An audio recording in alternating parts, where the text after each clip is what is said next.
Welcome, everyone. My name is Grant Bennett, the class of 1980 from Sloan, and I have the privilege of introducing Stephen Spear. I was given a text, but let me deviate from it slightly to just comment personally. I'm the CEO of a company that was founded 30 years ago by Stephen Spear's PhD thesis advisor, a fellow named Kent Bowen. And this little company involved with engineering ceramics and composites, we toiled away in the laboratory for 10 years, and as we began to move into production, Professor Bowen, working at the time with Stephen Spear, said, I need to send you a paper, and I would like to ask you to have everyone in your company read it. And he sent a working paper called The Toyota Production System, an example of managing a complex and dynamic social technical system, 5 rules in use for designing, operating, and improving tasks and organizations.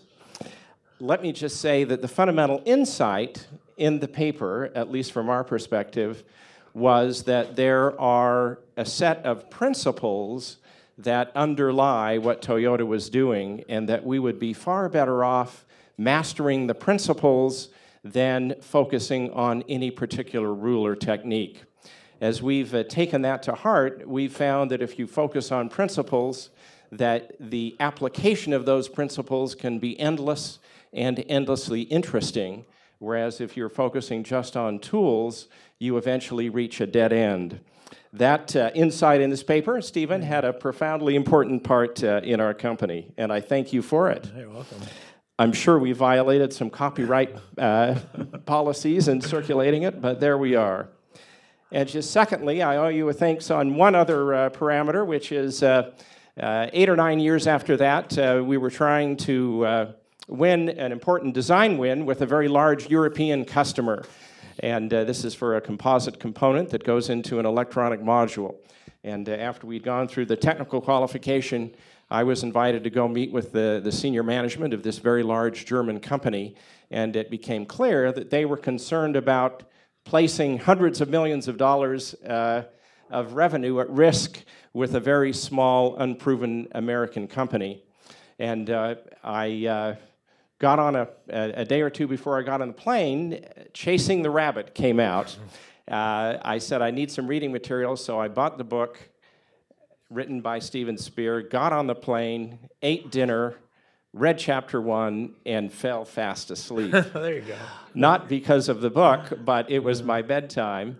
We got to Germany, went straight to the customer, and towards the end of a day of fascinating grilling, essentially he said, just convince me directly that your company has the technical, managerial, and cultural bandwidth to not only succeed with this particular component, but innovate with us going forward in this product line. And I said to him, the phrase may seem strange, but essentially you're asking me, are we fast? Are we nimble? Do we move like a rabbit? And the answer is, yes, we do. And here's what we're working on. I pulled Stephen's book out of my briefcase and said, if you want to know what we're doing, here it is. And I handed it to him. We got the order. So a second time, thank you. You're welcome. Stephen Spear is a lecturer here at the Sloan School. I won't list all of the various interesting consulting assignments he's had in both industrial and healthcare environments, but certainly a leading thinker in the area of making complex systems work. Thank you. Well,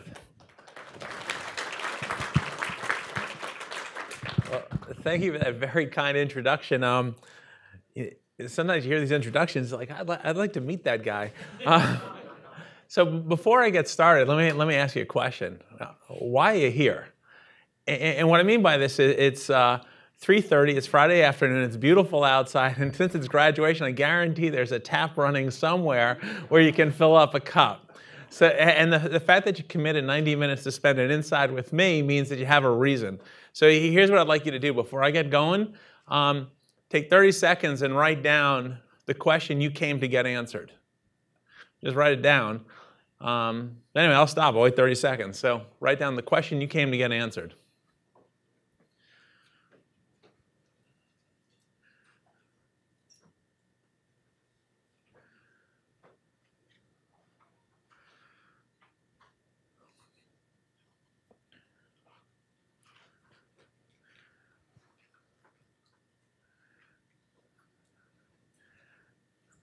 All right, now here's the deal about that question you just wrote down. Some background. I grew up in New York City. I have 3 teenagers at home. I'm used to being interrupted. So as we start clicking towards, it's now 3:40, we start getting about 4:15. If I'm not vectoring on your question to answer it, raise your hand, call it out, do something, but get your question answered before we leave, all right? So just as a test, what question did you come with?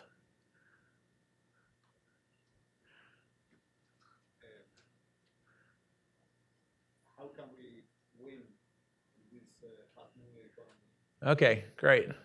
So anyway, I bet the rest of you said, wait a second, reunions, I didn't expect to be cold called. Yes, sir. That's what I thought. How to compete for the speed. All right, so I'll tell you what, this is good. That was sort of a built-in test just to make sure that people had written things down, at least 2 out of you have. Let me just explain the theme of the talk and then give some examples. So the theme here is what you alluded to. It's how do you bring value to market fast? And in fact, the velocity element is how do you bring value to market faster than anybody else? And just to give you a sense of why this issue of value at speed is an issue, I mean, you start thinking about the just completely outsized rewards for getting the market with something value ahead of everybody else. So, you know, they're I think the 3 well-discussed examples, Toyota, Apple, Intel. So in the case of Intel, you know, they're just celebrating some major anniversary of Moore's Law. And you know Moore's Law, right? What's Moore's Law? Yeah. Computing power increases exponentially Yeah, it's exponential growth, right? It's every 2 years the speed of a microchip doubles. And when I first heard the term Moore's Law, I thought, Moore's Law, it sounds almost like a natural law. And then you think about it, it's like not really a natural law, but maybe it's descriptive. So then I started thinking, apropos of the session here right before about big data, that someone had plotted a data cloud, done a line regression through there, and figured out that you had this exponential growth in computing speed. And it turns out that Moore's Law is not that in terms of being descriptive of a whole industry. It's actually more like an edict that Gordon Moore at one point said to everyone at Intel, the way we're going to compete in our industry, given that we can buy exactly the same machines and no better machines than anybody else, and we can buy the same silicon and other elements that go into our product, but no better than anybody else, and we can hire from exactly the same labor pools as everybody, but no better than anybody else, and we can sell into exactly the same marketplace as everybody, but no better than anybody else. The only way we're going to win consistently is if we get there first. And so Gordon Moore had this idea that if you could double the speed of microprocessors on a 2-year clip, and no one else could, you would win outsized rewards. And so for the last several decades, he's been right on that. So that's Intel. When we start looking at in the auto industry, where a lot of inspiration came around quality and efficiency and that sort of thing, what often gets lost is the over time element of it. So Toyota is an example. So Toyota got a lot of renown in the 1980s for quality adherence and product quality and that sort of thing. But what's noticeable is not the position. They say this in engineering all the time. Don't worry about the position, worry about the slope. So in the case of Toyota, Toyota in the 1960s was a simply horrible, horrible company.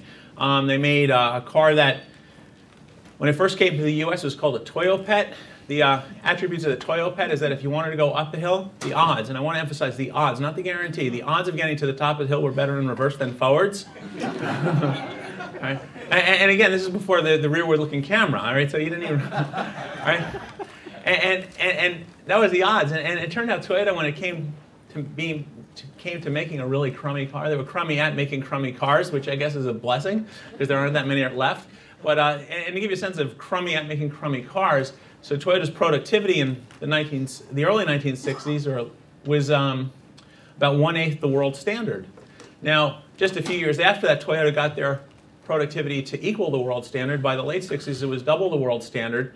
When Toyota came to the US market in the 1970s, it was double the world standard, and it had product qualities 10 and 100x what it was common as the world standard. And I try to tell this to the MIT students now, that if you were aware of cars in the 60s and 70s, one of the things you always knew is where someone parked their car at night. How'd you know that? It was all the leaks, right? And just if you just want to visualize what quality meant when Toyota showed up, people had no idea that you owned a car unless they saw it because there were no leaks on the driveway. So that was the 1970s. Into the 1980s, again to this issue about it's not just quality, it's speed. Toyota started setting the world standard in terms of introducing new models. So the world standard was about a 4-year clip of refreshing models. Toyota got it down to 2 years. Now, just to think about the competitive impact of a 2-year clip, best-selling car prior to the Toyota Camry was what? The Ford Taurus, right? And the Ford Taurus got huge sales in year out. It sold a lot of cars, and then Toyota started refreshing its car on a 2-year clip, and Ford was still on a 4-year clip. What happened to the Taurus? So crashed and got discontinued as a brand.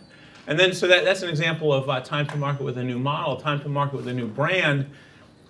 1989, Toyota introduces the Lexus. 1991 is the best-selling luxury car in the country. Time to market with new technology. This one's crazy, right? So again, it gets back to we're dealing with the same problem with exactly the same resources, but there's outsized rewards for solving the problem faster than anybody else. So in the case of Toyota, they were trying to solve the problem of fuel efficiency. Everyone's tried to solve that problem. Nissan's tried to solve it, Honda, General Motors. But in terms of sort of that apples-to-apples comparison, so General Motors' solution to fuel efficiency was the Chevy Volt. That's their Formula Hybrid. They've had something about 70,000 copies sold. They're on one platform. In the same time period where the world auto industry was trying to solve on this problem with this technology, all right, again, 70,000. Toyota's up to about 7 million copies. It's on 21 different platforms and on the 6th generation of technology. And if you start looking at things like market valuation, stock price growth, et cetera, you'll get a sense of why Toyota's valuations are 7x and 5x and 4x of that its competitors. Because it's not just the value that comes to market, it's the speed. And then, without going into the consumer electronics, again, most highly valued company in the entire world is Apple, making exactly the same products as everybody else in terms of tablets and iPhones and all that. But they're just a little bit quicker with the gadgets and a little bit quicker with the ecosystem in which those are embedded. And that's why they're worth so much compared to their rivals who are trying to do much the same thing. All right, so anyway, that's to set up the notion of the value of value at speed, value of value at velocity. Now, if I just stopped there and said, well, this is about Apple, Intel, and Toyota, that becomes an interesting story, but what the hell? It's not terribly relevant. So let me give you an example, examples of organizations which have accelerated and the results, the rewards for that. So the first one is in the world of microprocessors. So this was the precondition, a plant that was running a trailing edge production technology. It was slated for shutdown because of exactly that. The industry was transitioning to a new technology, and its throughput time was about the world standard of blank silicon wafer to shippable chip was about 64 days. It took about a year applying the concepts we'll be talking about, but they took that 64 days down to 20. Now, here's the thing about 20 days. At 20 days, you're always first with product to market and volume. And if you're always first to product with market and volume, it means you're eating up 40 extra days of premium for being first to market. And then along with all these other improvements in terms of speed came quality and yield and a huge reduction in unit cost and a change in profitability of $10 million per month. So that was the return to them, the return on investment in velocity. There's another example, different plant ramping new technology, but let's move on. So what's the before predicament? So Pratt Whitney, very expensive business just to play in. And it's sort of like the world, like if Bill Gates and Warren Buffett sat down to play poker and you wonder what the ante might be. I think they played bridge, but you don't bet, but if they played poker.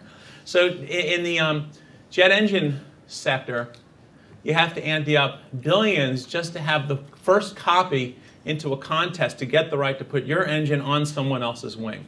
In the case of Pratt Whitney, they had lost several of these contests, and consequently, and just imagine playing poker and losing hand after hand after hand, you lose your ante, and your ante runs into that many numbers.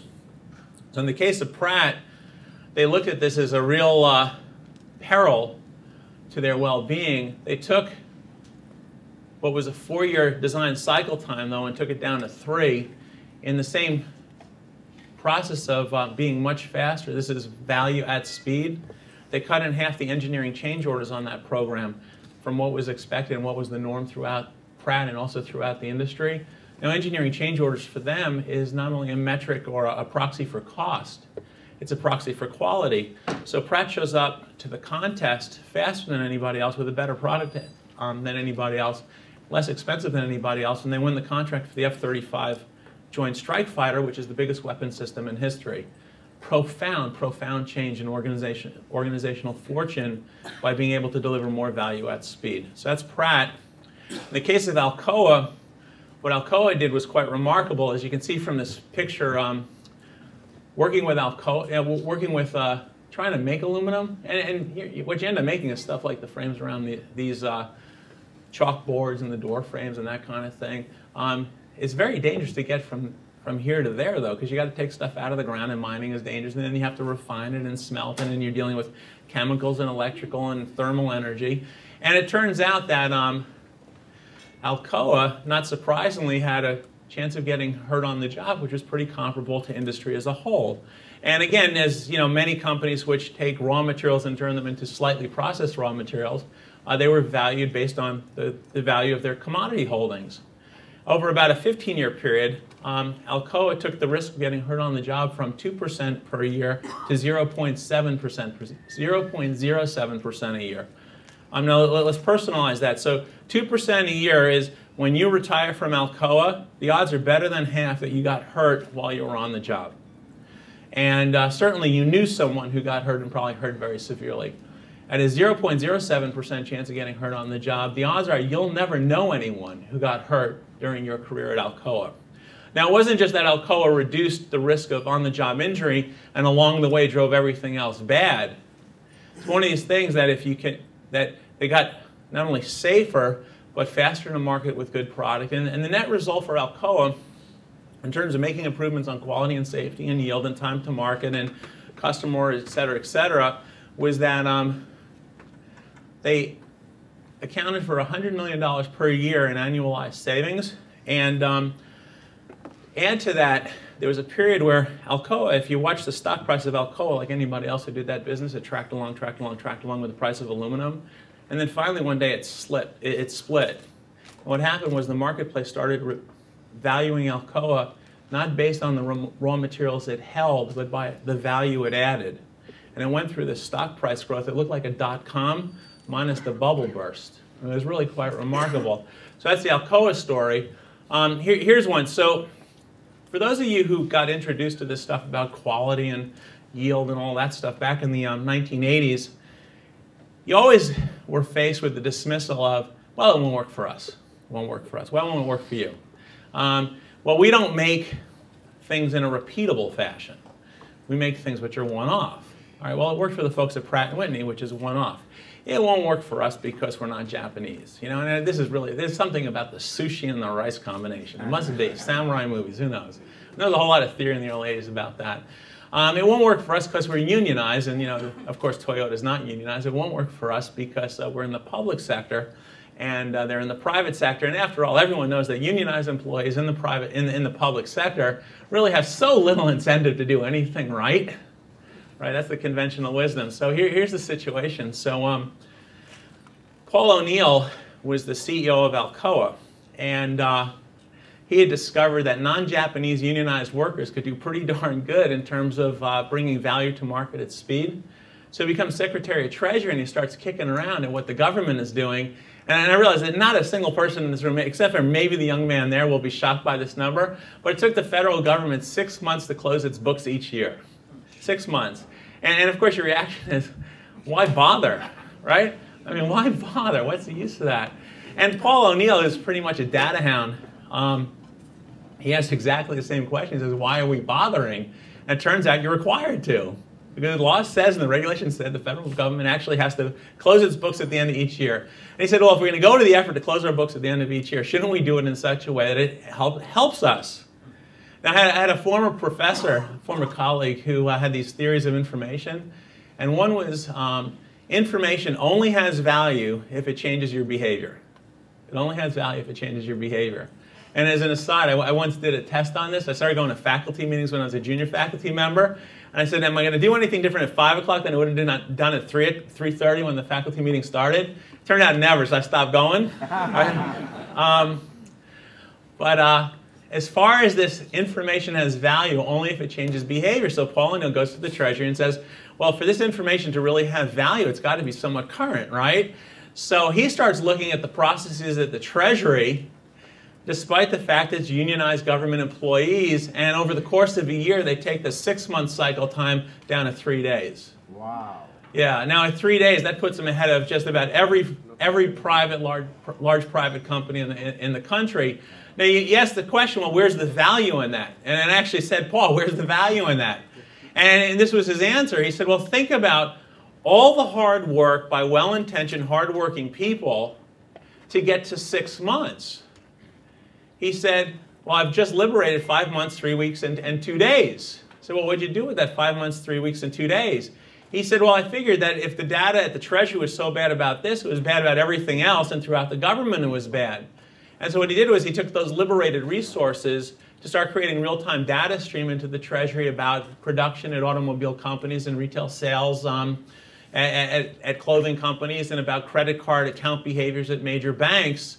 And you say, well, where's the value in that? Well, it turns out on September 12th, 2001, when everyone was predicting the demise of the American economy, Paul O'Neill and Alan Greenspan, who was chairman of the Fed at the time, were sitting there with data which was 1 day old, and trying to make decisions in policy, fiscal and monetary policy, based on real data, not data that was 6 months stale and inaccurate and all of that. And for whatever else you can talk about the stewardship of our government post 9/11, the Secretary of the Treasury and the Chairman of the Federal Reserve were working off of real-time data, making decisions rather than just sort of guessing as to what was out there in the dark.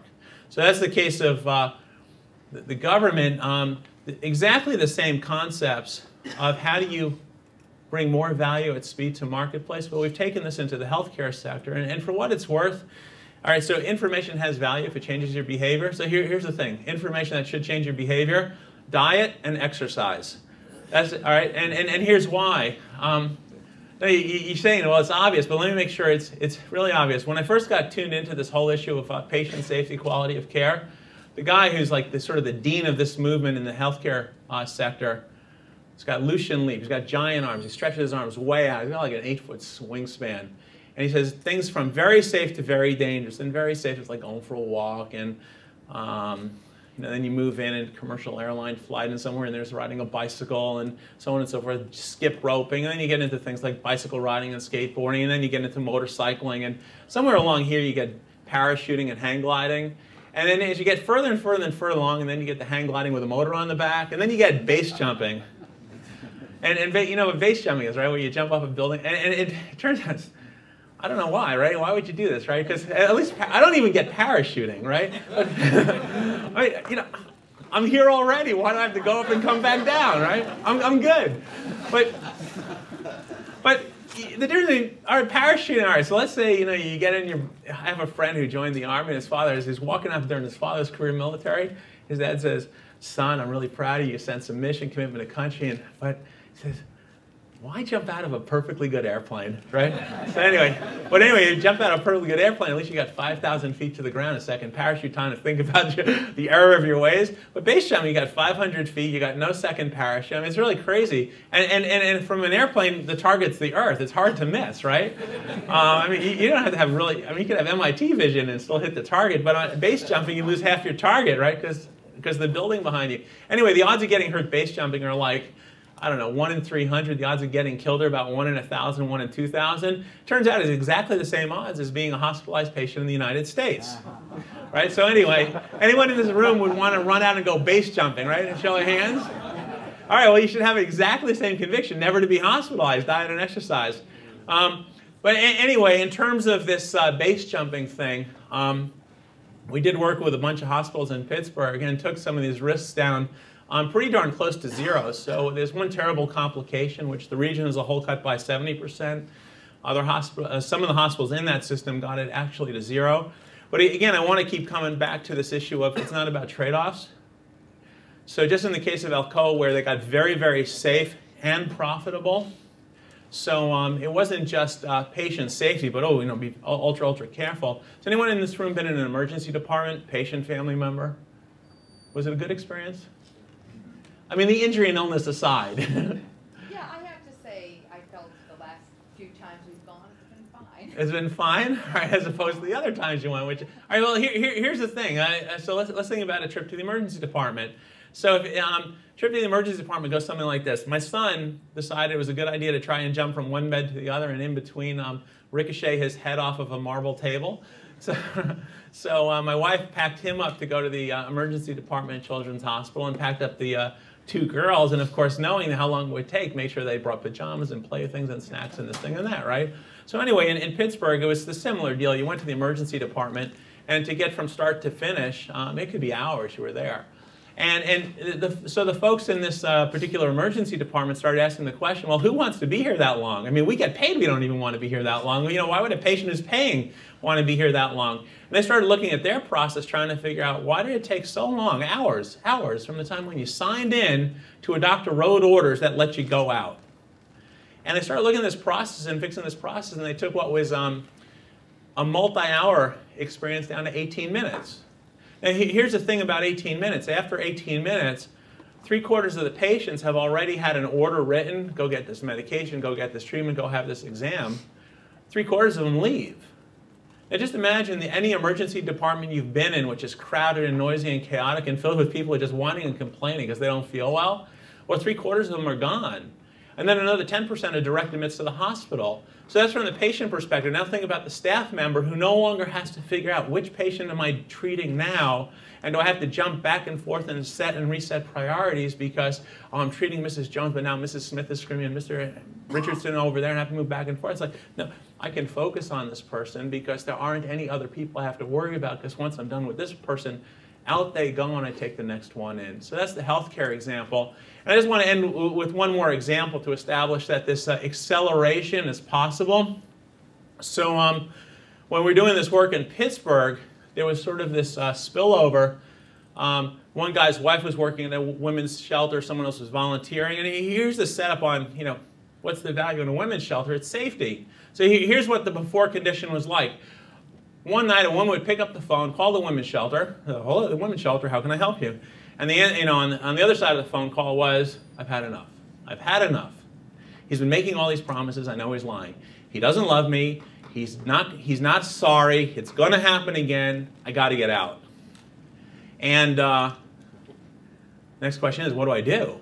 And so the answer was, well, I'm glad you called. But here's the thing, there's 42 state and county agencies you have to navigate to get yourself safe. And on the other end of the phone, there's a woman looking at the phone thinking, 42 state and county agencies? What am I going to call 42 state and county agencies? I mean, when he walks in and says, who are you on the phone with? What's going to happen then? Click, hang up. So the folks at this women's shelter started asking the question, well, why does it take us 4 days to get someone settled? And sort of in a Paul O'Neill at the Treasury way, started looking at their own way of doing work and realized they could deliver a whole lot more value, a whole lot more quickly to a whole lot more people, and took what was a 4-day process down to 4 hours. And so this is what the conversation sounded like at 4 hours, which is, it started the same way. Hello, this is the women's shelter. How can I help you? And again, the first caller response was exactly the same. He's lying. He doesn't love me. He's not sorry. It's going to happen again. What do I do? Now the answer was, don't worry. Don't worry.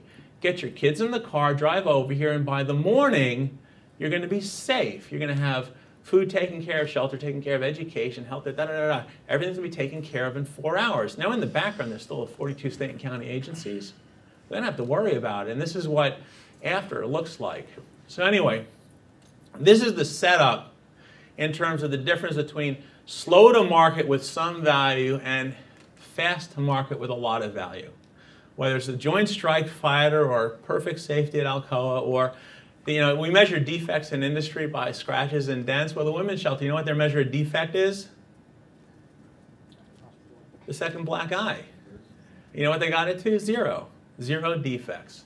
So anyway, that's the setup. Now let me explain a little bit how you get from wherever you are to exceptionally fast. And how are we doing in terms of answering those questions, all right? Because you can still interrupt. I know I've been drinking a lot of caffeine and whatnot, but still interrupt. So anyway, let me step out of this narrative just a little bit. So we've all had the experience of going home and meeting friends who don't have much exposure to MIT and say, what's it like at MIT, right? And the thing is, that's your moment to just mumble a little bit and they say, oh man, it's such bright people, I can't even form a coherent sentence that I can understand. Because they think you're talking in fancy terms, right? Oh man, it must be Greek or something, right? They use a lot of Greek letters. All right. And then if you really want to emphasize that you got a little bit of this sort of Asperger's prodigy thing going on, just stare at your shoes a little bit and mutter some more, sort of out of like Rain Man, start counting matches. Everyone's like, oh my gosh, they're geniuses, and it's like smart, and then they'll go to cocktail parties. She's the smartest person I ever met. I didn't understand a word she said, right? but here's the truth about MIT, which is amongst ourselves, I got to say, we keep it wicked simple and leave the rest of the world to make it complex, and this is what I mean, right? So let's first of all think about what we do, how we do it, and then, so what do we do? It's real simple. So if you go to Building 7, again, I encourage you to do this at night because it's beautiful today, and you look up in the atrium, there's an inscription, and it's got a lot of words because it has to fill all four sides of the atrium, but it really says we're here to solve society's problems. Now, that's a pretty good mission. And when I got here in 1989, and Lester Throw was the dean of the Sloan School, that we got here, and the societal problem then was how do you beat Japan, and we spent a bunch of years trying to figure that out. But every generation through Sloan, I think, and through MIT certainly, shows up and discovers they're here to solve a problem. All right. Then you ask the question, well, how do you solve problems? And we got an answer to that one too. It's only 2-3 words. We use our heads, we use our minds. What do you do? Solve problems, and we think about answers, and we try it out with our hands to make sure it actually works, which again is a big, differentiator from our friends at Harvard, where I don't have a picture of a mouth up here, but blah blah blah blah blah. For sure, the hands aren't engaged. It's not clear the minds, but.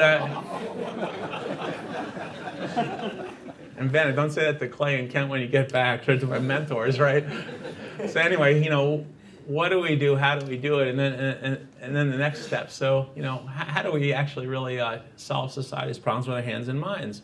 And I'd say, as you walked up and down Mem Drive today, and you walk past Killian Court, you see the name of all these famous dudes. Now, how do you get your name inscribed up onto one of those walls? I mean, being a dead white male aside, I know that's a topic of discussion and that has to probably be resolved, but that aside is a qualification. There's a lot of dead white males. There's only a few with their names up on the walls at MIT. So how do you get your name up there? Make a world-changing discovery or adventure. All right, so here's the thing. As you start looking at all these names, what you discover, and this is why we have to mumble when we explain what we do, is they took things which were wickedly complex and made them simple. So think about Louis Pasteur. So before Pasteur shows up on the scene, what did people know about disease? They didn't. So what did they do? They had talismans, and they had potions, and they had witch doctors and shamans and this thing and that thing. Because, heaven only knew, and quite literally, heaven only knew why people got sick. And then Pasteur comes along and says, well, not exactly sure the mechanisms once the thing gets to you, but there's this thing called the germ.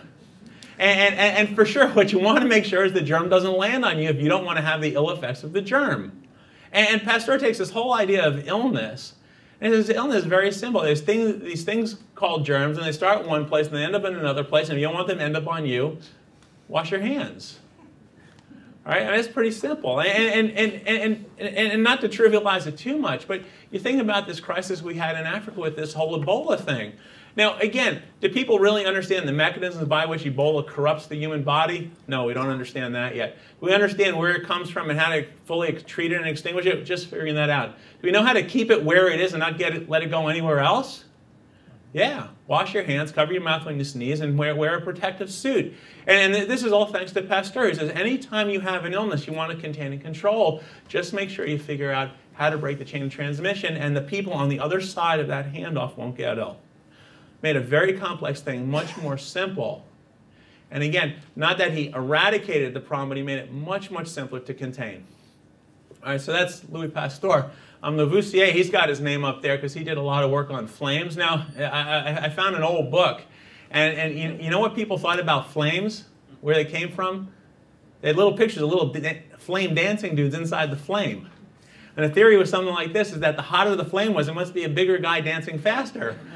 And it was kind of like a jig, you know? And I don't know if he had, you know, it's like a fraternity brother, you know, it's just the right amount of beer, the flame is the hottest, and you know, then the hangover sets in. But what Lubucia said, he says, it's not all about little dancing dudes, it's about oxygen. And if you want something to burn hotter, faster, brighter, add oxygen to the source fuel. And if you want it to burn slower, cooler, less energetically, deny oxygen. If you want to go out, deny oxygen entirely. Now, again, there's still a lot of very interesting science and technology behind the creation and use of flames, or their prevention. But Lubucia really boiled it down to something very basic, which is worry about the oxygen. So that's Lubucia. In the case of a guy I have a lot of respect for, because I studied mechanical engineering here. Again, I want to emphasize, I'm not a mechanical engineer, I studied it. But here's the thing, what I really loved about mechanical engineering is it turns out you don't really need to know much. Which is, had they told me at first, I would have been in that, I would have majored in it years earlier, right? So you start thinking about pre-Newton, people's understanding of stuff, and you have all these crazy astrological and astronomical charts and this thing and that thing, and the Greeks had a theory that the way the sun came up and went down is that some guy actually went into a stable, hitched up his horses, and attached the sun to the wheels of his chariot, and that was actually, and they're the cradle of democracy. I mean, it's like, wow, you know, that's our ancestry. But Newton, I mean, it's frightening. It's frightening. You know? That's the platform on which everything else is built. A dude with horses and chariot. But anyway, Newton comes along and he says, no, it's really much simpler than that. And what Newton says is that what you really have to worry is about forces, and that forces work in a very predictable way, that if you put a force on an object, it'll accelerate, and it'll accelerate proportional to its mass. Now, just to help you visualize what the benefit of Newtonian mechanics is, so a few years ago, I was at a meeting in a city called Cremona, Italy, and this is a picture from of the cathedral in the center of Cremona, Italy. Beautiful cathedral. I sent home a postcard much like this. Now, when I get home from Cremona, my wife says, "What'd you think of Cremona, Italy?" Now you'll appreciate the, let's say, the thoughtfulness of my answer when I tell you my wife is an architect who trained in Italy.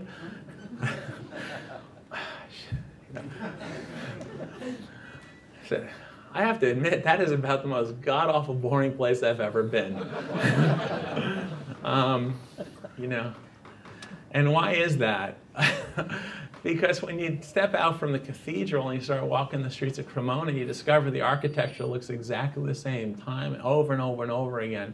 Not only does it look exactly the same, it looks exactly the same, and you discover that this is the best they could do over decades.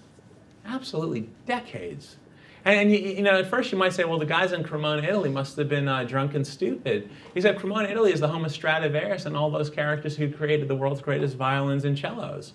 All right, so it's not stupid. So you ask the question, why does Cremona, Italy have such repetitive architecture? Well, if you're designing a building, what's your number one criteria? Don't fall down. Don't fall down, exactly right. It's a huge design flaw if the building falls on your head. I mean, I'm telling you, because you know, my wife's an architect, so I know this stuff. I got the inside view. I know you're saying, no, I wouldn't have known that, but you know, professional wisdom on this, right? But it's true, you know, if a building falls down, it's a design flaw. And the folks in Cremona, Italy, when they were putting up buildings and they didn't have the advantage of Newtonian mechanics, what did they actually know about buildings standing up and falling down? The answer was not much. So if you don't know why things move or not move, stand up, fall down. What's your risk-averse strategy for designing something? Do it over and over again. Yeah, the one that's standing up, because the one that's falling down, you don't know why it fell down, but the one that's standing up, that's the best you can do. And so what you see in European architecture, you do see evolution, and I'm not going to diminish that, but it's wickedly slow. So that's Cremona, Italy, and then you get this guy, Eiffel. And here's the thing, if you look at the dates up there, it's not much time between the Statue of Liberty and the Eiffel Tower, where Eiffel designs and gets built two structures, wickedly different in terms of materials and form and function and place and location, da-da-da-da. And as far as I checked, and I checked at noon today, both are still standing up. And the thing was, they are, really. Maybe he checked Google later, but according to Google at noon, they were still standing up. And here's the thing about them. Not only are they still standing up, but before they were built, there was nothing else like them in the world. Nothing else like them in the world. But Eiffel could design these, and you say, well, how could, was he so much brighter than the characters in Cremona, Italy? And the answer is no, not really. But what he had is he had the advantage of Newtonian mechanics. So he comes up with these, crazy designs of infrastructure. And he takes these designs and he hands them over to a room filled with people who are pretty good at doing calculations. And he says, do me a favor, however you say this in French. I'm sure por favor is in there, but that's all I know. So I came to MIT. If I was cultured, I would have gone elsewhere. Hands it over and he says, do me a favor, can you calculate the loads at every point on these structures and tell me if they balance? And these calculations had to go on for days and days and days. There's a lot of calculations. And he comes back and people say, oh, not here. And he says, redesign, redesign. And then finally they all calculate out as balanced and you get the two designs built. Now you take a look, taking this, make the complex simple, so then you get Frank Gehry. And you say, well, where does he get these designs from? And it's not clear whether he's having a relapse onto Woodstock. I mean, there's some story that he had, when he was growing up, they had carp in the bathtub, and then he watched the carp swim by, and this is his attempt to recapture the carp. But talk about a huge variety of form and function, material and location, and this is only about 7 years worth of construction. And you say, well, is Gehry that much smarter than Eiffel, and certainly that much smarter than the characters in Cremona, Italy? And the answer is no. He still only has to know one thing. Put a force on an object and it will accelerate proportional to its mass. And if you don't want it to accelerate, make sure the force is balanced.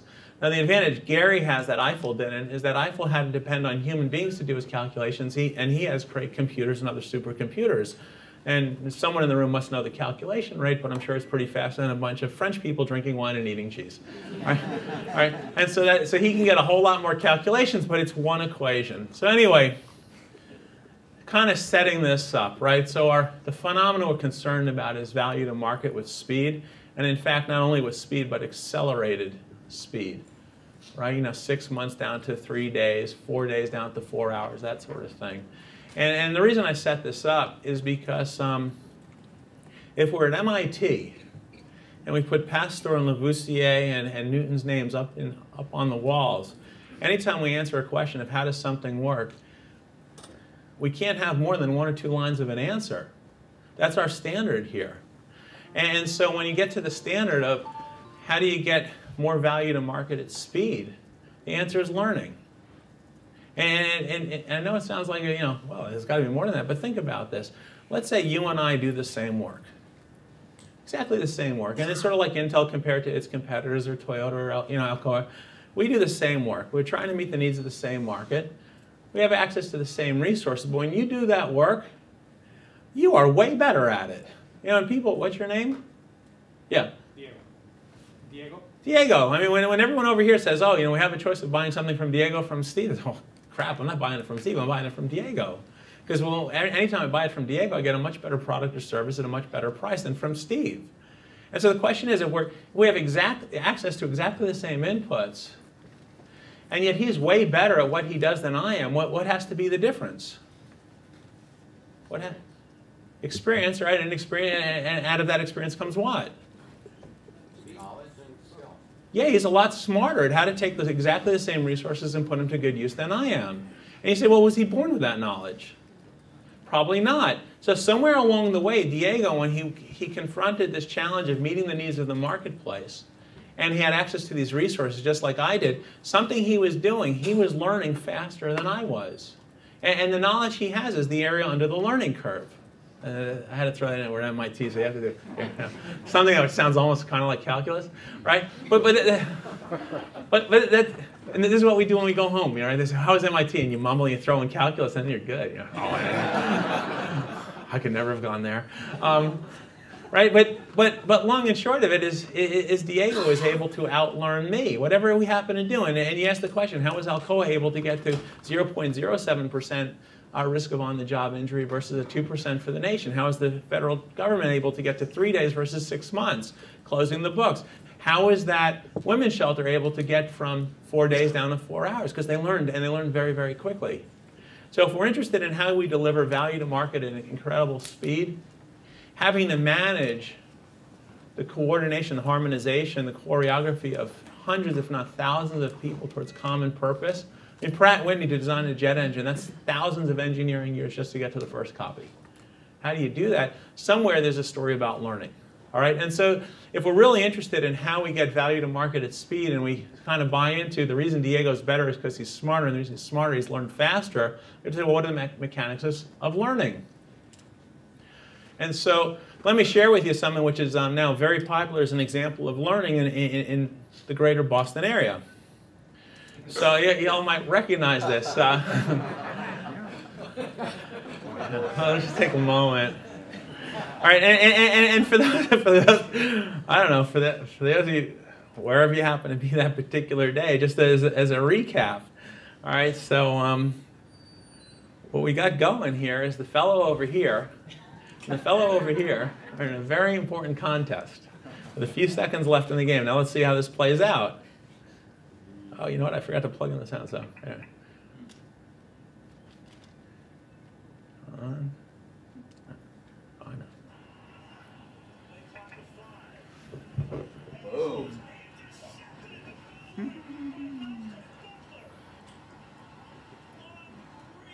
Never get tired of that. All right, well, I will just hold there for a second. The person who said I could watch it over and over again, we'll just put it on a loop later. It's fine. Put it on the alumni website, 30 seconds. Now you start getting, just for those of you who didn't see this the first time or the 1,000th time like some of us, just to give you a sense of things, is that we're apples to apples level playing field. These guys start off, and it's actually not a level playing field. He knows where the ball is supposed to be, right? Yet Malcolm Butler gets to the ball first. So how does he know how to do that? And there are a couple of things we can dismiss, right?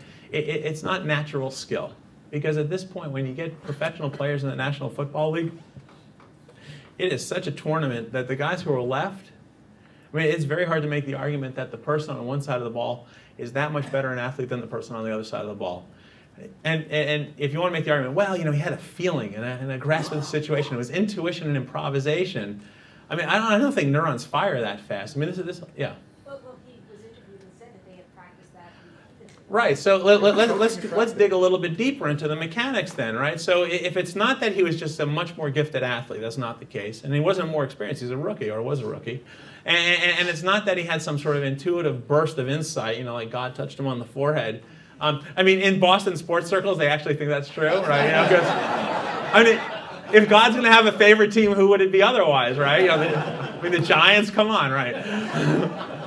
But picking this up, so you say, well, what must have happened?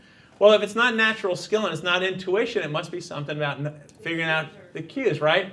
So let's click this forward and think about what happens before the game. And so like every other team in the league, the New England Patriots, they have game film and they review the game film and all that. And you ask the question, why are they doing that? They're trying to see the situation they're going to encounter, or more in the parlance we would be concerned about, they're looking for problems. Right? Because they don't look at the film of the stuff which is not going to affect them. I mean, they'll never look at a video of Maradona scoring a goal, or Messi scoring a goal. Completely irrelevant. It's not going to present the problem to them. What the Seahawks did over the previous couple of games, they're going to look at that and they're going to look for problems. And then after looking for a lot of problems, but sure, the coaches and the players are going to come up and try to conjure up solutions. Like, well, if we run a route this way, maybe we'll get to a different outcome than the guys who got beat by that particular play in the last game. So kind of in good MIT parlance, they look for problems and develop hypotheses as to how to solve those problems. Now there was something peculiar to the Patriots which may help explain how Malcolm Butler knew exactly where to go and how to get there faster than the guy who should have known where the ball was going to be. So it was an article in the Wall Street Journal, which about a week and a half before the Super Bowl, talked about the Patriots coach, Bill Belichick, and comparing him to Alex Trebek on the show Jeopardy. You know, it's this combination of questions and answers or answers and questions. And the reason they said, they made this comparison, is that most teams assume that you're going to do a lot of seeing and solving of problems in a video room, you know, something like this, and you'll probably elsewhere. But it turned out at the Patriots, there's no resting. That's what they were saying, is that, you know, you could be on your way to the men's room and you're turning the corner and wouldn't you know, Bill Belichick is there saying, hey, on 2nd and goal with 20 seconds left, what have the Seahawks done previously? And then what's your name? You? Charlie. Charlie. Actually, I was pointing at everybody. Charlie. All right. So, and then after asking Charlie, and Charlie gave me an answer. What's your name? Emily. Emily. And Bill Belichick would say, Emily, what did you think of Charlie's answer? And then you would give, and Diego, what did you think of what Charlie and Emily had to say? And this just goes on and on. It doesn't matter if you're going to get a soda, if you're going to get a Gatorade, Powerade, or whatever the brand is that they use. You know, you're wrapping up your ankles. But there's Bill Belichick and his coaching camp saying, hey, what do you think is going to happen? What should we do?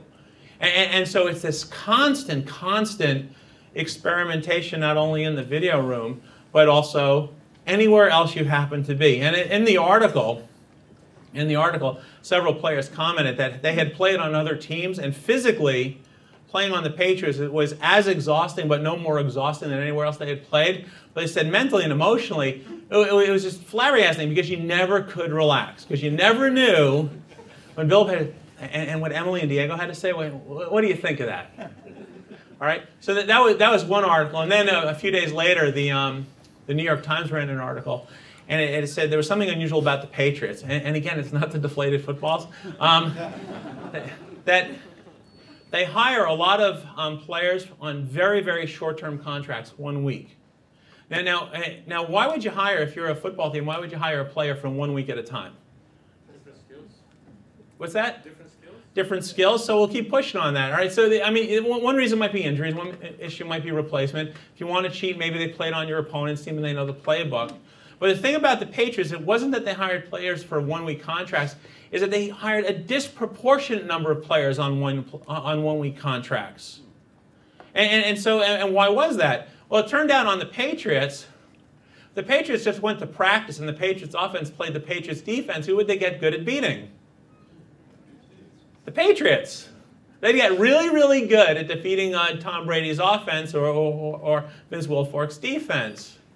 So what Bill Belichick was doing is that if he knew that next week he was facing a team which had a running back who was 5'10", 240 pounds, and ran the 40 in 4.1, he would find someone who was 5'10", 240 pounds, and ran the 40 in about 4.1, 4.2 seconds, and he would just start building up an opposition which was a virtualization of his opponent. So when his defense went to play again, to practice, they weren't practicing against the Patriots offense, they were practicing against the mock-up of the opposing team. And likewise, when the offense was going to practice, they weren't practicing against the Patriots defense, because that's irrelevant to them. They were practicing against the mock-up of the opposing team.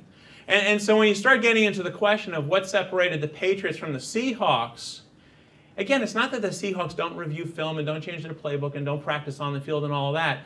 But whatever was going on, the Patriots did just enough more that with 20 seconds left on the clock, and a race to a ball, Malcolm Butler got there first.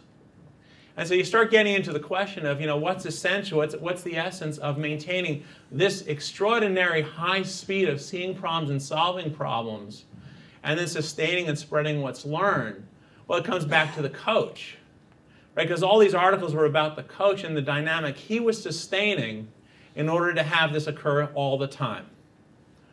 All right, so let me just offer one more story on this, sort of a little vignette.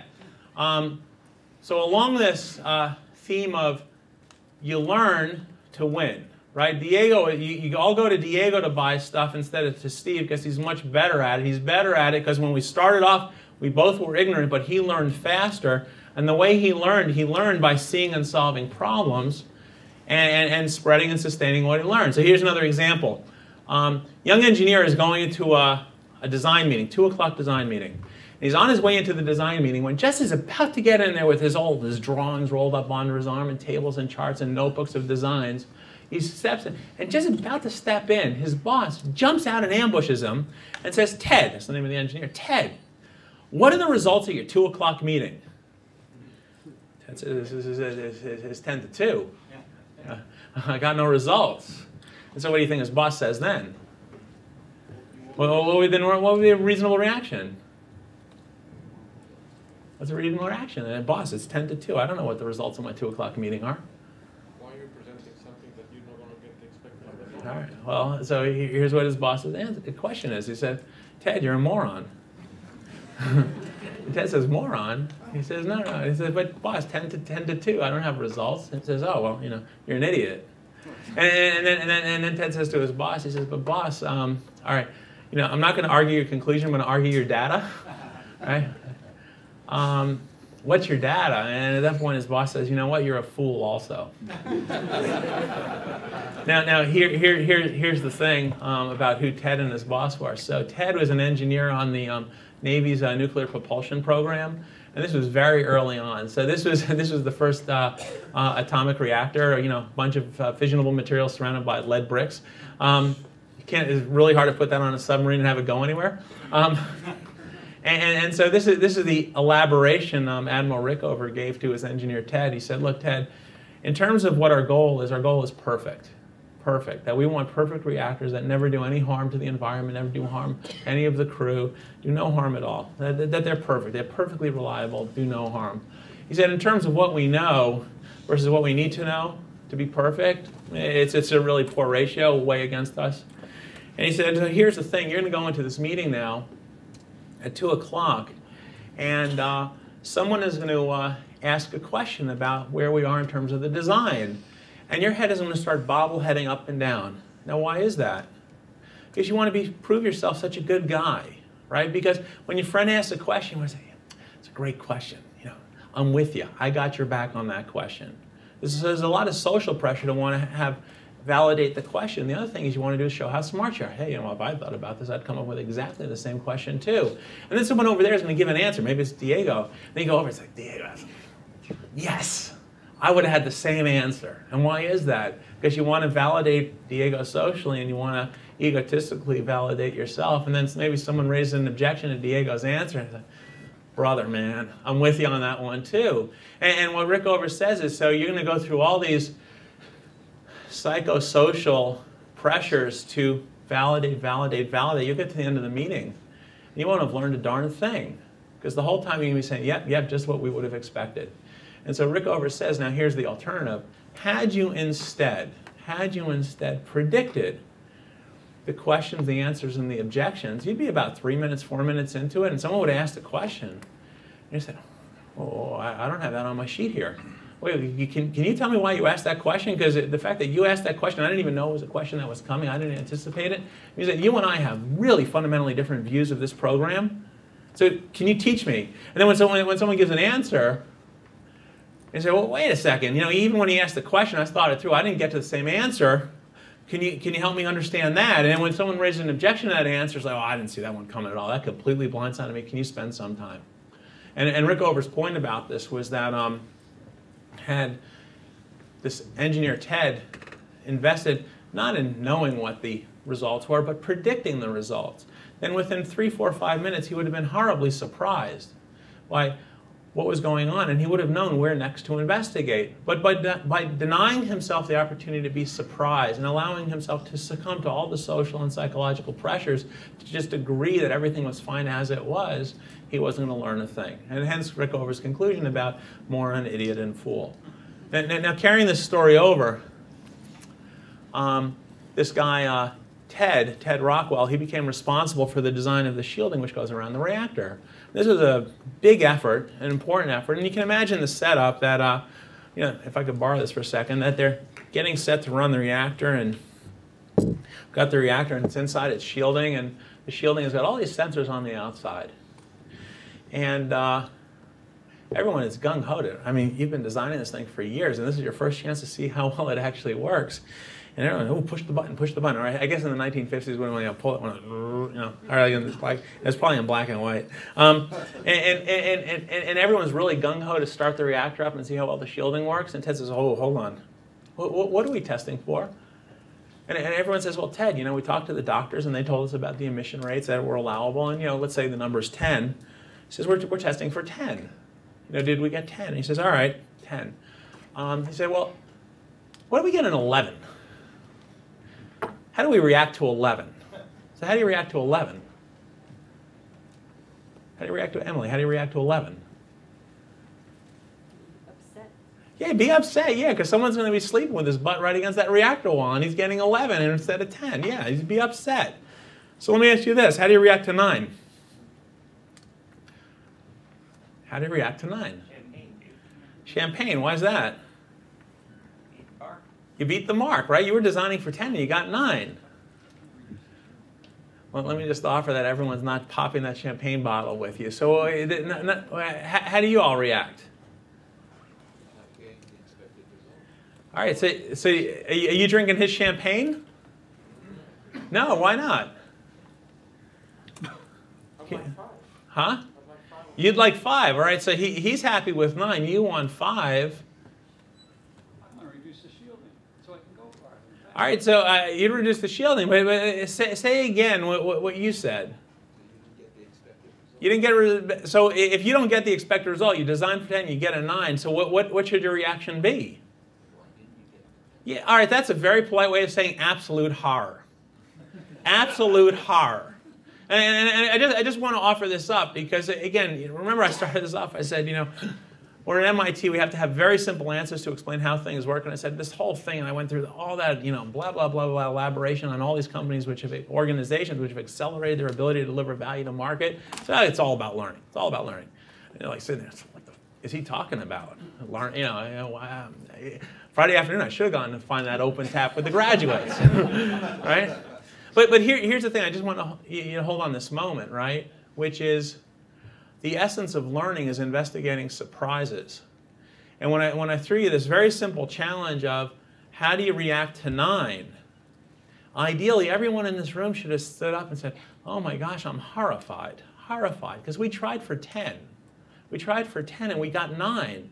And where the heck is the 1? Where'd it go? I mean, did we so misunderstand the chain reaction and critical mass of fissional materials that we actually generated 9? Holy cow, there's a whole set of experiments which we did which were wrong, mathematical models which we constructed which are wrong, and a basic theory which it just stinks. But let's say we actually generated the 10. Where'd it go? Where's the missing one? Did it get absorbed? And if it got absorbed, think of all the things we thought we knew based on experiments and models and theory and calculations, which have just been proven false. And if it didn't get absorbed, what if it got deflected and went somewhere else? Again, think about all the things we took for true in terms of absorption and reflection and so on and so forth, which we just found were false. And we were wrong when we did our tabletop experiments, when we did our calculations, when we did our models, and when we did our theory. And so this guy, Ted, says, guys, hold on. We're not testing for above and below 10. Above 10, we're sad, Emily said, and below 10, we pop champagne. He says, plus or minus 10, we know we're wrong. And if we know we're wrong, now we know we have something to go investigate. Now in terms of building up this dynamic of declare what you think is going to happen, justify your declaration, and investigate your declaration every time you're wrong, 11 or 9. So what's the consequence? So like the Soviets, the US started with a pile of lead blocks surrounding some fissionable material. They were first to market, as it were, with the USS Nautilus in 1955. And since 1955, when the US launched, and soon thereafter the Soviets launched, let's think about the apples-to-apples comparison. So all right, so when I was trying to learn up on the nuclear navy, turned out if you do searches for Soviet nuclear navy, you find a lot of Scandinavian language articles. You know why that is? You know what that is? But every 2 years, the Soviet Navy set one of their submarines on fire and it exploded and sunk and absolutely polluted the fishing grounds of the Swedes, the Finns, and the Danes. And so, not surprisingly, they have a lot of articles complaining about the Soviet Navy inability to master this technology. Now, in exactly the same period with exactly the same challenge, the U.S. Navy's experience has been perfect. And let me emphasize perfect here. It's not perfect 0.00001. It is perfect 0.0000, just on. No one ever has been hurt due to a reactor failure on a U.S. submarine. No environment has ever been damaged due to a reactor failure on a U.S. submarine. It's been perfect. And just to give you a sense of perfect, Admiral Rickover, who got this sucker underway in the late 40s, he retired in 1982. He passed away in 1986. And they've maintained perfection, this absolute commitment to declare what you think is going to happen so you can see what's wrong with what you've declared, to see problems. When you see a problem, you got to jump all over that problem right away while it's still a hot problem. Why did the sensor read a 10? I don't know. Go find out. And this absolute declaration that when you figure it out, you may not figure out how to get to 10 on that sensor, but at least you can explain the 9. Build that into your theory, your models, your calculation, your next set of tests so that you keep layering and layering and layering your understanding. And if you really want this to happen within your organization, the thing you absolutely positively have to do is sit on the throttle constantly, like Bill Belichick, like Admiral Rickover, because if you don't sit on the throttle, things devolve back to, well, it's good enough. And let me just pause there. We still got about 20 minutes to go, but that is the essence here. And everything. All right. So, you all have taken mechanics at some point, high school, college, right? At some point, they give you a pendulum and you swing a little ball on a string, or you push a little cart. Now, here's the thing you have to know about mechanics. Put a force on an object, it goes faster and faster. That's it. And then once you get that thing down, it's probably 8th or 9th or 10th or 12th. Sometime in high school, you get that principle down. After that, it's just application. Don't tell my friends in course 2 this, because then they get insulted, but it's just application. The 2 other things you have to know, right? Mechanical engineering, push on something, it goes faster. Heat something, it cools down. And if you push on something that's liquid, it's sticky and squishy. And that's it. Everything else is application. And it's the same thing true here, which is the basic essence here is that performance is a proxy for knowledge. Knowledge is the accumulation of learning, and learning comes through these iterative experiences of seeing problems, solving problems, and then sustaining what you learn so you can see the next problem and the next problem and the next problem. So anyway, what I want to do is pause for questions or objections, whatever it is here, because everything else I have to say is elaboration. I can give you more examples. We can talk about Pratt. We can talk about this. We can talk about that. But it's all elaboration. So anyway, let me pause here and then see if you all have questions. Yes, sir.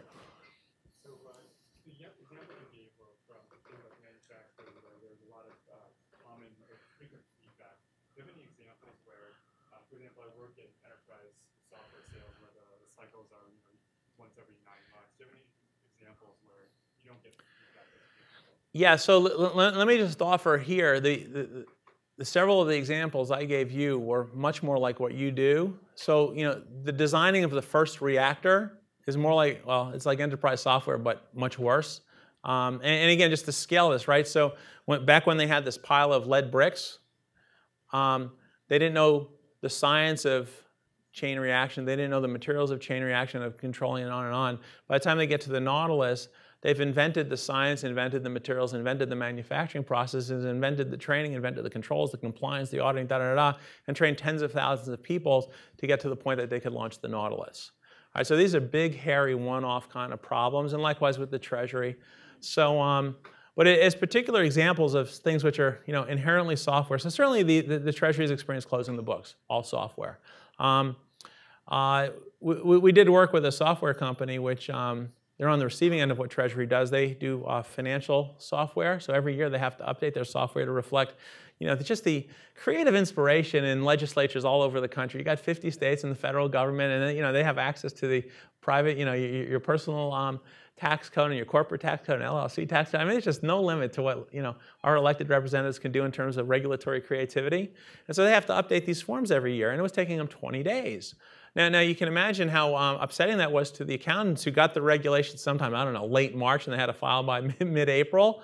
And so they took what was a 20-day process down to 20 hours. And again, it was around this same basic issue, which was Like Paul O'Neill at Alcoa, he said, our goal is perfect. And Paul O'Neill was the treasurer. Our goal is 0. We should be able to close the books right away. Why is it 6 months? Not even why is it 2 weeks, but wouldn't we really want it to be 0? And Admiral Rickover, certainly, he was a 0 guy. You know, why can't, and this is the phrasing, why can't we get it perfect? And once you start having the question, why can't we get it perfect? You know, perfectly safe, perfectly on time, on and on, why can't we get it perfect? Then all of a sudden, problems just start jumping up at you. And so if you're running your organization in such a way that when a problem jumps up, you jump on the problem to understand where it came from, why it came from, how to deal with it, then you get the dynamic going. So other questions? Yes, sir. Well, that sounds like a process of, continual improvement.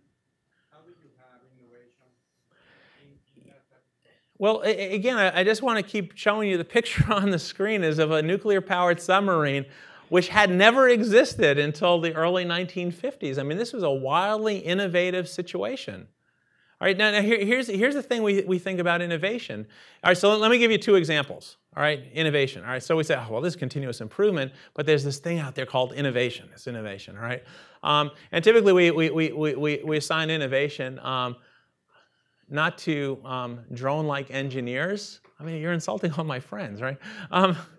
But innovation is something that artists do. And here's the thing about artists, is that I too thought that, there was a difference between continuous improvement, it sounds like, step, step, step, almost like gears creaking along, and innovation, which somehow you just sat down and, God touched you on the forehead. A bunch of years ago, I was at the Brooklyn Museum. I'm a troglodyte. It was by accident. I was probably cold or wanted a coffee. But anyway, I walk in. There's an exhibit called Monet in the Mediterranean. And you know Monet, right? He's the guy with the water lilies. So I walk in. I'm expecting, what do I expect? Water lilies. So I walk in, and I expect the one, water lily here, water lily there. Walk into the exhibit, and it turns out that every painting you see, you don't see one of, you see 3 and 4 and 5 of. So what gives? I thought someone was like bootlegging with the Xerox machine. I don't know. I grew up in New York. We think that way. It's like, what's the angle? And it turns out Monet went to the Mediterranean 3 times, and in one set of easels, he was painting exactly the same villa across a canal in Venice. And the same gondola was in front of the villa in Venice. And the difference across the 3 easels was that he painted one easel at 8 o'clock in the morning, the second was at noon, and the third was at 4 o'clock. Because what he was doing was controlling for every variable but the one of lighting. And then there was another set of easels, was Picasso painting an olive grove. And it turned out it was exactly the same olive grove from exactly the same perspective. The only difference was one easel was set up at the start of the pathway, the second way halfway down the pathway, and the third one all the way down the pathway because he was working on depth of field. And then there was another set of paintings of a building. And the thing about the building was that it was the same building. They probably did it at the same time of day, but one was from the left, one was center, one was from the right because he was working on perspective. Then there's a cathedral somewhere in France, and he's got like 12 of these things, and it's the same cathedral, same perspective, same time of day, but he's messing with the colors because he's working on the skills of that. And what I offer to you is you start thinking through, oh, well, where does innovation come from? It doesn't come out of just sort of like the ether. It's not like all of a sudden, boom, we get hit by an idea. Innovation, at least with these artists, it's that there's something known, there's something which they play with, and when they play with it and discover a different way to do that sort of thing, then that becomes the layer. So there's another example, the Impressionists. You start thinking, the Dutch realists versus the Impressionists at the very end. You say, oh man, what a huge burst of innovation. And it turns it wasn't. It was a little bit of change, and then the next guy made a little bit of change, and the next guy made a little bit of change, and the next guy, and the next guy, and eventually get Marc Chagall throwing painted easels. But he didn't. It wasn't like they went from realism to throwing painted easels. It was change by change by change by change. And so if you start worrying about innovation within an organization, it's not as if you say, oh guys, stop learning and just throw junk at the wall. The issue is how can you learn faster and faster? Does that help at all? Because I got more examples on it. I can beat you up with examples on that. And actually, let me, just for sake of time, anyway, ask another question. I'll pull up an example for Diego's. Because remember, he's beating me in the marketplace. I'm angry at him anyway. So what else you got? Yes, sir. Do you have any ideas about how to learn the product to offer faster? Oh man, perfect question. I was about to get to another slide for him. So let me give an example. How do you learn? Well, the answer is, does anyone here know what the market actually needs? The answer is no, right? Like anything else, you got to go find out. So anyway, let me give you a slightly layered example on this, also drawn out of the military. So book recommendation, I guess I have to say mine, but anyway, no. Stanley McChrystal, General McChrystal, just wrote a book called Team of Teams. Read it. It's fantastic. It's interesting and it reads real well. But part of the narrative in his book, he goes something like this, is that U.S. thinking about strategy went through a series of transitions, and there are actually some commercial application on this. So the first view was, and this is when he was going through West Point, post-Vietnam War, it was a mass-on-mass problem. That the Soviets were building these giant, huge tanks in giant, huge factories, and the appropriate response is that if someone's building giant tanks facing from the east headed west, that you should build tanks from the west faced east, and that it should, that horrible thing happened where they meet, the person whose tanks are bigger, faster, master wins, all right? So that was sort of thinking about U.S. military strategy through the Cold War. And then, and again, I know it's a cliche, we can blame this on Jimmy Carter, but there was a profound shift in thinking from mass on mass to force on point. There's a typo there, but force on point. And this came out of the debacle of the Iranian the embassy hostage crisis in Tehran. So if y'all remember, I don't know if you were early risers like I was in that day. I remember waking up at like 4 in the morning. I hear the president on the radio saying, we sent helicopters and soldiers to go rescue these hostages, and they crashed in the desert, and things got burnt up, and a lot of people got killed. My first thought, I looked out the window to see if the Soviets had tanks going up and down my street. But the problem there was that an organization set up for mass on mass, think about old-style retailers as an example, old-style banks as an example, set up for mass on mass, they have a real hard time hitting a niche. And so General McChrystal talks about how this was a profound shock to the system, that a system which would have been so good had they had to square off again in Korea or on the plains of Europe. They were completely ill-equipped to rescue 30, 40 people in a building. And so what came out of that on the right side of the screen is the invention of these things like Delta Force and the expansion of the SEAL teams and all of that. And the idea there is that when you have a niche problem, you take components off the shelf, assemble them into the correct mechanism, you put force onto the point and make the problem go away. It's like dealing with a niche problem in the marketplace. Now, and his book has this marvelous example of an exercise of this sort of mechanistic force on point. So SEALs jump out of an airplane into an ocean, they swim to an oil rig, they climb up, they disable the radar, planes come over, paratroopers descend on an airfield, they take control of the airfield, at which point Delta Force lands in their planes, drive off in their dune buggies, and they rescue, and this is an exercise, so not real hostages, but fake hostages on an airplane which is being held by terrorists from some made-up country name. Swiss watch-like. So anyway, the U.S. gets over to Iraq, and the mass on mass is no problem. I mean, how long does Saddam Hussein's army last? Like 3 hours, right? That was no problem. But then they get this Al Qaeda in Iraq problem, and so they keep trying the force on point thing, which is they have the SEALs and they have the Rangers and they have the Delta Force and they have a guy over there, and boom! What did you know? They could get him every single time. And what happens? Al Qaeda keeps getting bigger and bigger and bigger and bigger. The reason it keeps getting bigger and bigger and bigger is because now you have not force on point, you have network on network. And just to give you a sense of what this is sort of the scale of force on point. This is, the top is a map of the Al-Qaeda network in Iraq. I mean, it's a lot of things connected to a lot of other things. And this is the command that General McChrystal had as the Joint Special Operations Command. I mean, look at all these different elements. And so when they start off, General McChrystal and his colleagues are thinking, oh man, we're going to do this with this force on point solution. So we got a guy over there and we get exactly the right Rangers and exactly the right SEALs and exactly right Green Berets and this and that, assemble it all together, hit the point and deal with it. And what's happened? The network they hit, yeah, they may have lost that node, but the thing evolves on them. And it changes. And what General McChrystal starts to realize is that you can't go force on point against something which is organic and constantly evolving and changing. You too have to have a network which does just the same thing. So I'm building up to your question about finding out the needs of the market. So one of the things that they started doing, so he gets there and here's the thing he discovers. They have all these pieces that come together and then disassemble, come together and then disassemble, come together and disassemble. And as a sort of a very telling visual in the book, he talks about a nighttime raid where not only do they get to the guy, but the soldiers leave with trash bags filled with CDs and hard drives and this and that.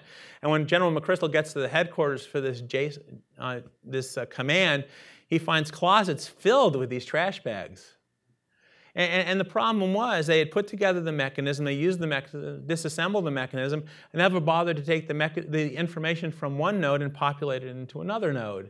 And so one of the big transitions he talks about in his book, and again, I encourage you to read it, it's great reading, is to get these various nodes across different agencies and different departments to talk to each other. And again, I just want to emphasize it's easy to say, it's hard to do. Just like, and I'll come back to Rick over in a moment, but it's hard to do because, McChrystal starts making this comment. He says, how do SEALs train? These are the sailors who hit beaches. Actually, he says, they train in boats, and the boats have 6 or 12 guys. And the thing about being a SEAL is once you're in a boat, you have this incredible commitment. If we're in a boat, we literally will give our life for the other guy in the boat. But the guys in the other boat, they suck. They suck. That boat too? We got the cool boat, right? But that boat sucks. And he says he's got to start overcoming these social psychological, and that becomes the problem, right? It's easy to say, but it's really hard to do. The social psychological is that we actually consider Thomas, who's in another boat, as part of our team. And in fact, and get this, he gets sailors to think about soldiers. I mean, because sailors really, who really sucks to a sailor? A soldier does. Right? He's got to start getting this connectivity so that the information can start to flow. And you get this dynamic that when the guys land, they don't just disassemble the mechanism. They take their bag of stuff and hand it to the female CI analyst. She's a civilian. I mean, talk about really sucking. She's not even wearing a uniform. Got a ponytail, for God's sake, right? And actually hand her the bag and then have her feel compelled to go through the bag and figure out what's in the bag to hand it off to a Marine recon team next.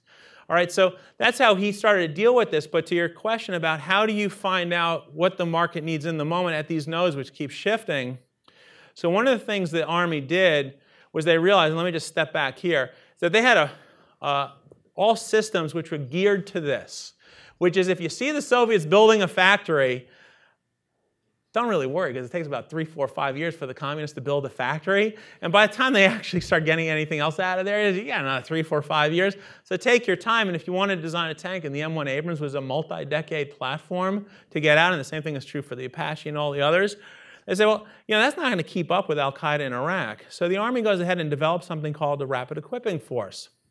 So what's the key to a Rapid Equipping Force?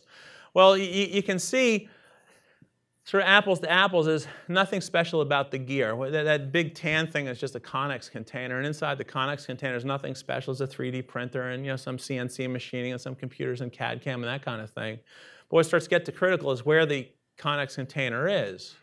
It's in Iraq, and it's in Afghanistan.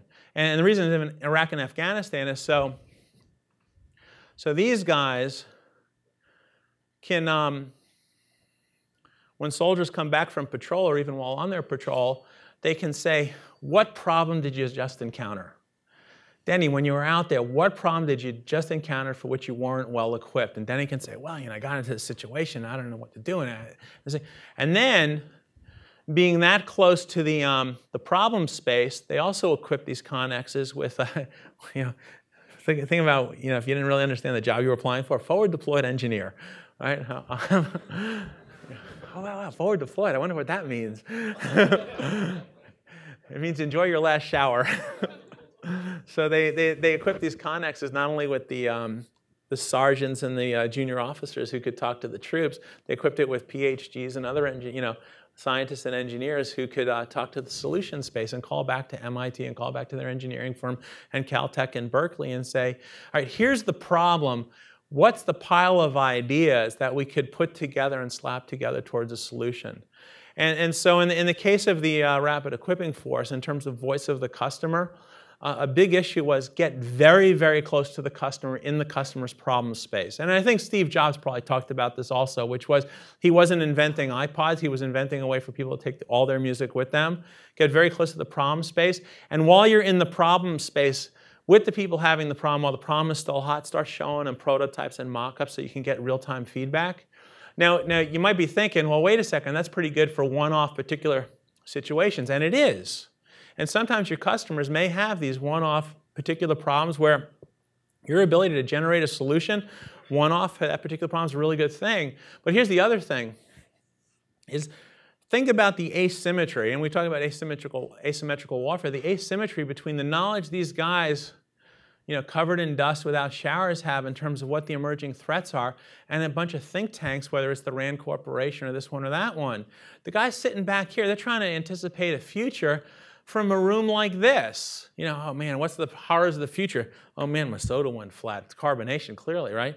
And people removed from the problem, trying to guess what it is and anticipate what it might be a year, 5 years, 10 years from now, are as likely as not to be off target. Whereas at least these guys know what the current problem is. And in the case of the Rapid Equipping Force, what happened is they did have the one-offs. There was a guy standing in front of a cave. He needed to go in front of the cave. And here was the thing that helped him go into that particular cave.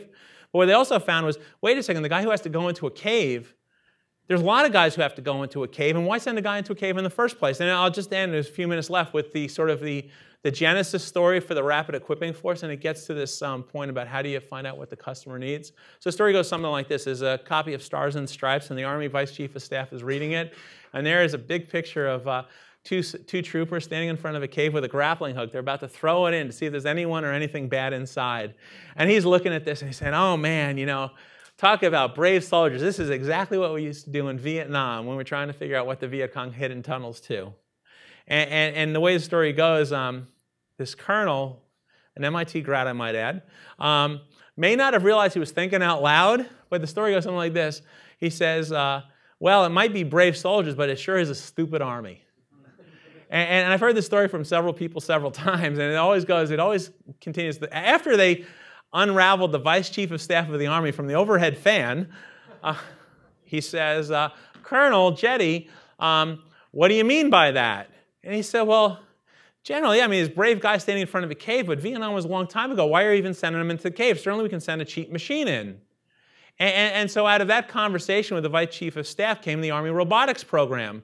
And out of that program was this guy, Colonel Jetty, who now had to go and figure out how to put robots in caves, and came up with this idea of a robot you could put in your backpack and you could carry out into the field, and it wasn't very heavy and it didn't eat a lot of energy. If you really were concerned whether Osama bin Laden was in the cave or not, you could put the robot in to find out instead of your head.